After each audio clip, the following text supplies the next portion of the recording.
welcome back. Kita kembali lagi di channel ini. Jadi kita masih ngebahas tentang bahan alam. Kontennya masih belum kita pikirin namanya. Sementara kita masih di bincang bahan alam, BBA.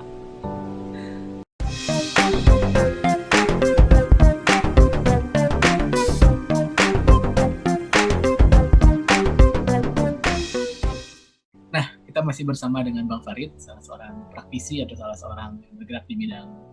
Sesi lalu kita bahas tentang seputar bahan alam yang intinya tuh kita mau misahin.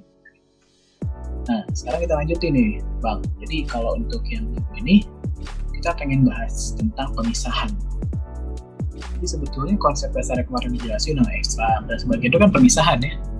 Nah, kenapa sih harus dipisahin? Oke, tadi intinya kita berharap bahwa yang kita konsumsi itu kalau bisa hanya komponen yang berkhasiat saja, ataupun hanya komponen yang kita harapkan. Nah, terlepas dari hal itu, berarti kita butuh suatu metode ataupun suatu cara untuk mengambil hanya unsur yang kita harapkan saja. Artinya kita biasanya kan kita akan mengeluarkan komponen zat aktif tadi dari simplisia utuhnya. Ada beberapa cara, ya secara empiris mungkin orang tua zaman dulu menggunakannya dengan cara proses penggodogan. Teh, Anda kan ingin merasakan khasiat dari teh, mungkin Anda akan mencoba, atau Pak Aldi kan senang konsumsi teh ya.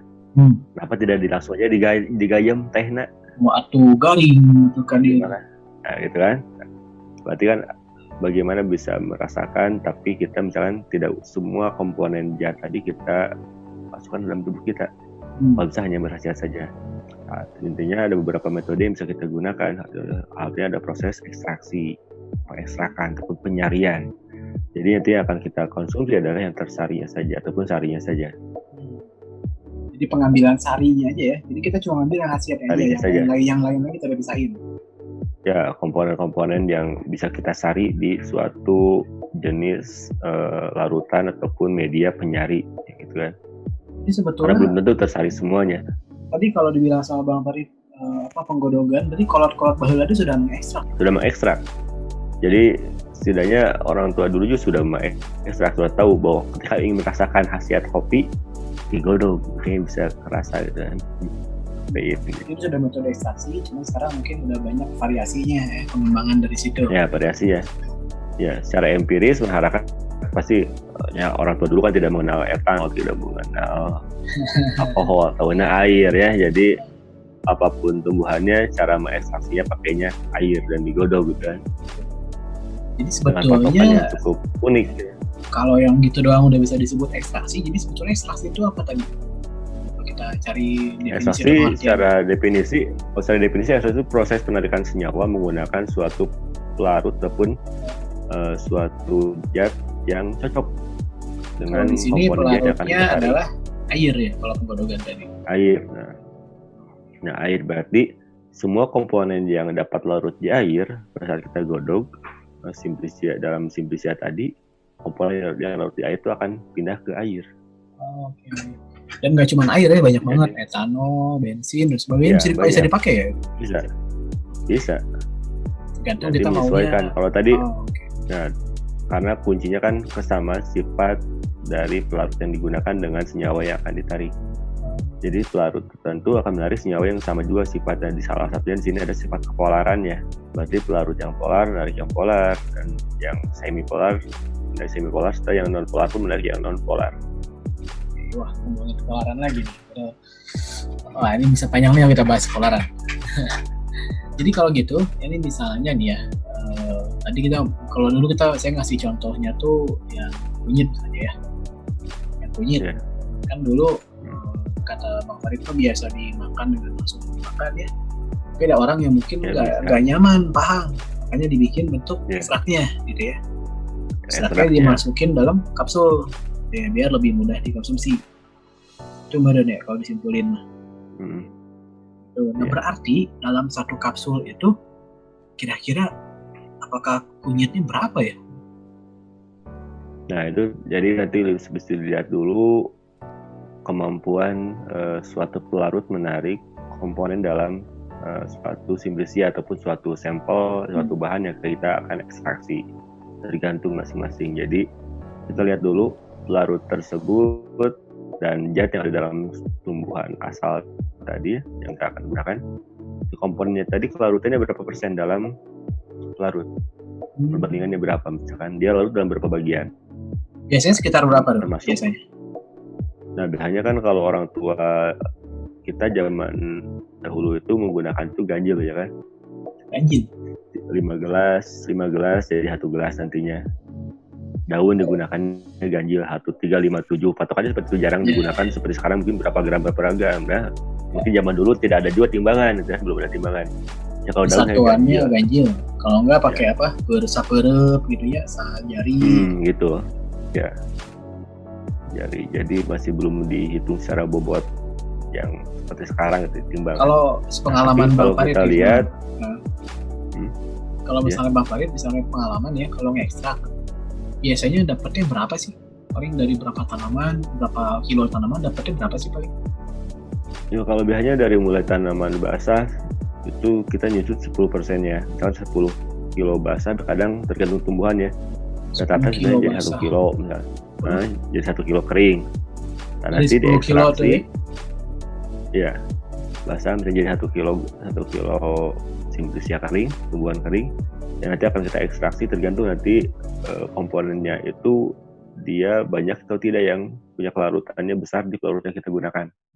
Kalau semakin besar nanti nilai ekstraksinya bakal besar. Okay. Nah, biasanya nanti kita gunakan juga perbandingan pelarut juga. Ya, jadi misalnya dari 1 kilo tadi yang kering, kira-kira jadi ekstraknya berapa tuh? Misalkan kalau rendemennya itu sekitar misalkan di bawah 10%, nah berarti kalau dari 1 kilo ya mungkin sekitar 100 gram atau kurang.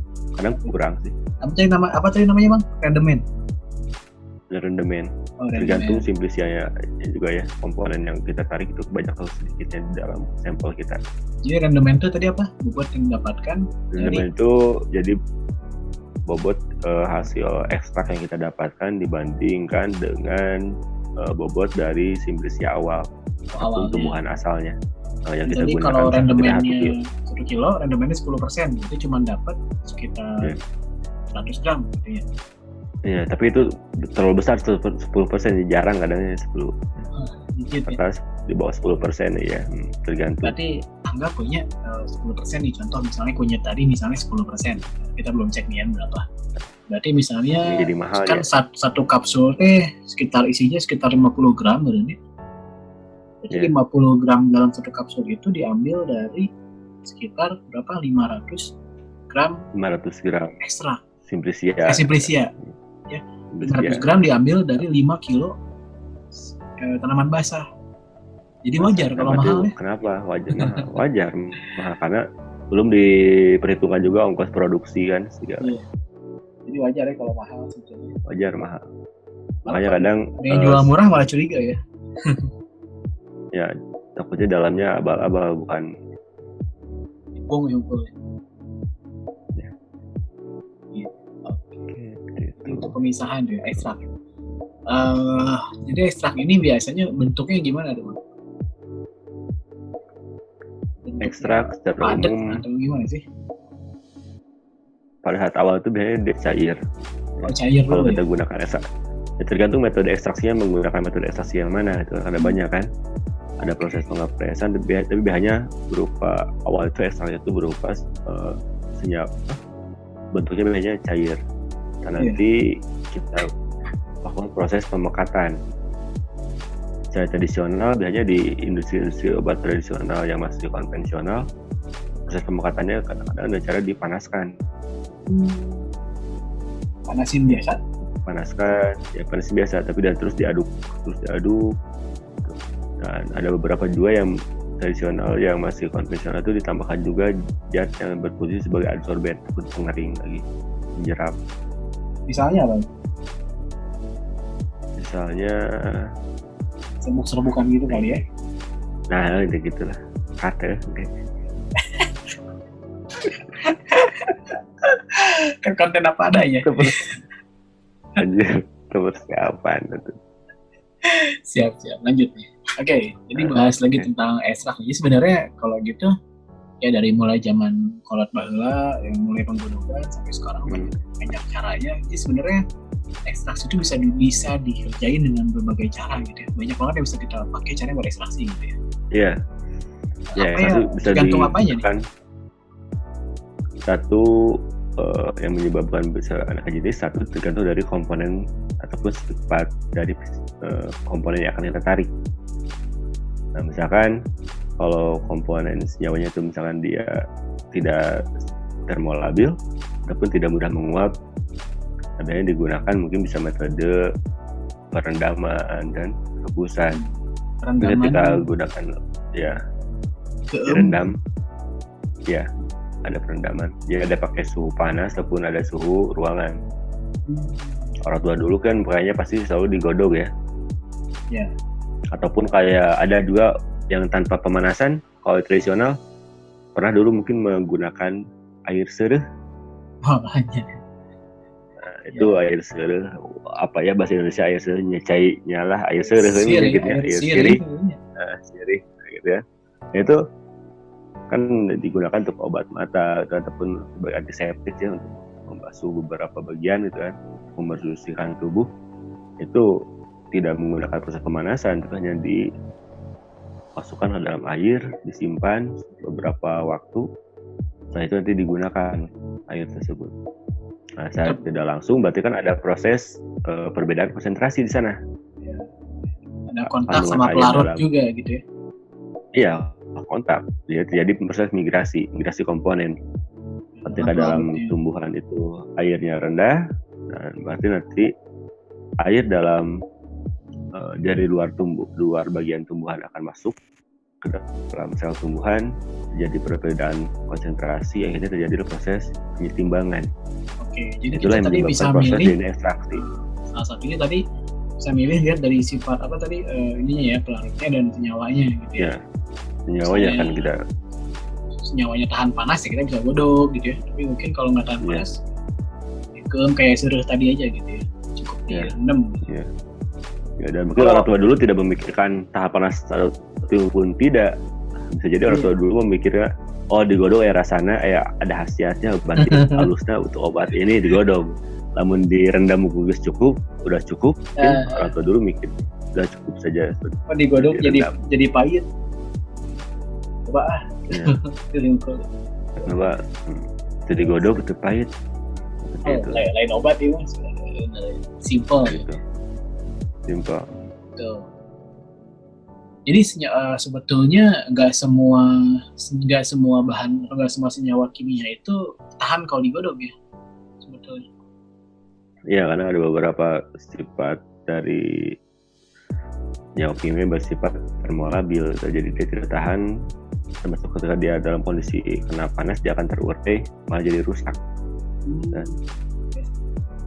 Ya, jadi harus lihat dulu ya senyawa apa nih, jangan-jangan dia nggak tahan panas gitu ya. Misalnya apa Pak? Ini Bang, senyawa yang nggak tahan panas itu seperti contohnya ada flavonoid, itu kadang beberapa golongan flavonoid ada yang tidak tahan panas ataupun termolabil. Tapi ada juga yang ekstraksinya pakai cara panas, walaupun mungkin bukan cara panas seperti digodok langsung ataupun kayak reflux ya, tapi ini kayak menggunakan coklat, karena coklat itu kan tidak langsung kontak dengan larut yang panas ya kan, tapi dia dalam wadah terpisah, tapi menggunakan tetesan dari hasil kondensasinya.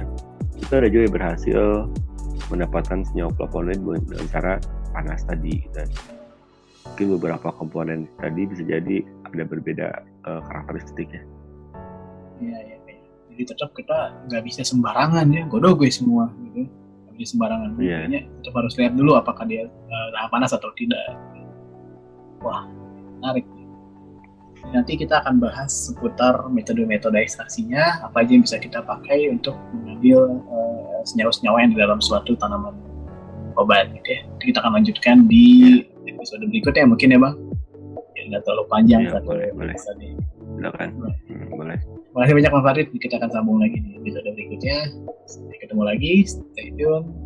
Stay safe. Stay healthy.